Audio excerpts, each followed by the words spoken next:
Oh, beautiful for spacious skies, for amber waves of grain, for purple mountains' majesty above the fruited plain. America, America, God shed His grace on thee, and crown thy good with brotherhood from sea to shining sea. Hello and welcome to another session of Therapy and Panels, and happy 4th of July, 250 years of America.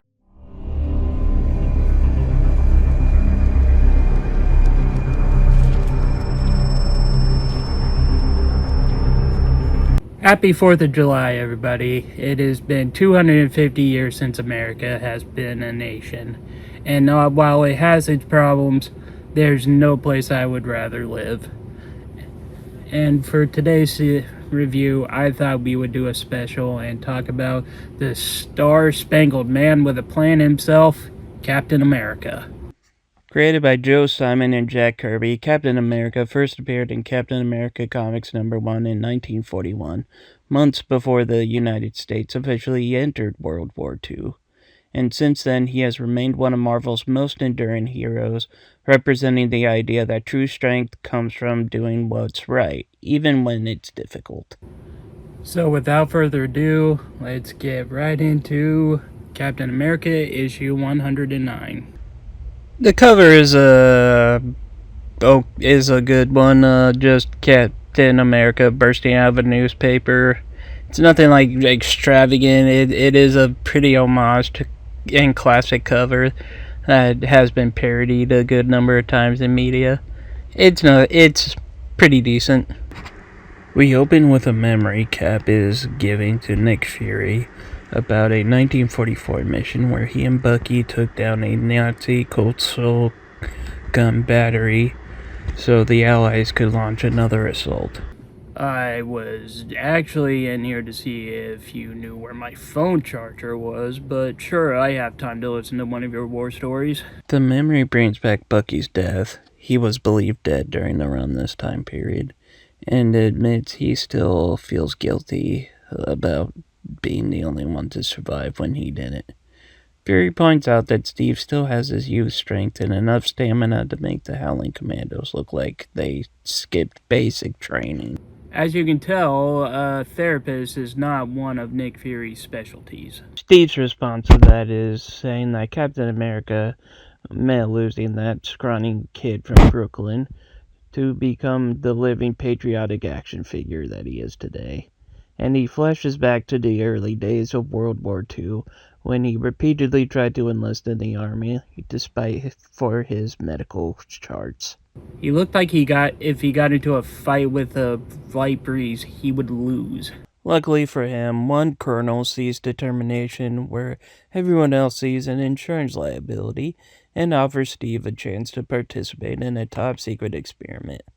Meanwhile, off America's coast, a Nazi submarine sneaks through the nation's defenses with all the subtlety of someone walking into a surprise party yelling, "Don't mind me," and a spy manages to infiltrate Operation Rebirth. Proving once again in most of these things, Nazi security plans mostly relied on fake mustaches and a lot of confidence. Steve is taken to what appears to be an antique shop, but is actually the scientific military lab where he meets Professor Reinstein, who injects him with the super soldier serum, and within moments goes from "please don't make me carry groceries" to he could bench press the groceries, the car, and the driveway. Before anyone can celebrate, however, Reinstein is shot by a spy, ensuring the world's greatest scientific breakthrough is lost. Steve manages to take down the spy, but with America's only successful super soldier The Army turned Steve into Captain America, sending him to fight criminals while protecting his secret identity, using the cover of Steve acting like a screw-up when out of costume. Because his secret identity was needed for the fight against Nazis? I'm confused about that. Steve befriends Bucky Barnes, the camp mascot, who accidentally discovers his secret identity, and in the superhero rulebook, that means he is now his sidekick. So Steve finishes the story by explaining that Bucky died near the end of the war, a loss he's never truly recovered from. After listening, Fury offers the closest thing to counseling he can give, saying that grief never fully disappears, and suggests Steve get out, live a little, and maybe laugh again. When he leaves, Steve quietly realizes to himself that after all these years, he may have forgotten how to, ending the issue. So that was issue 109, and from my diagnosis, it was decent.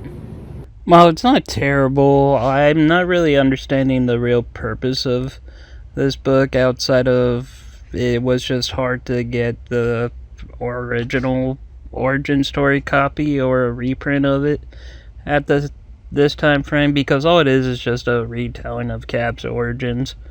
It's nothing new or unique. It does it decently. It's just nothing special. And with that, it is the end of today's session. Thank you all for attending. As always, if you liked the video, please be sure to leave a like, comment, and subscribe. And until next time, I am the Super Guru signing off and wishing all of you a very happy 250th birthday for America and a very happy 4th of July.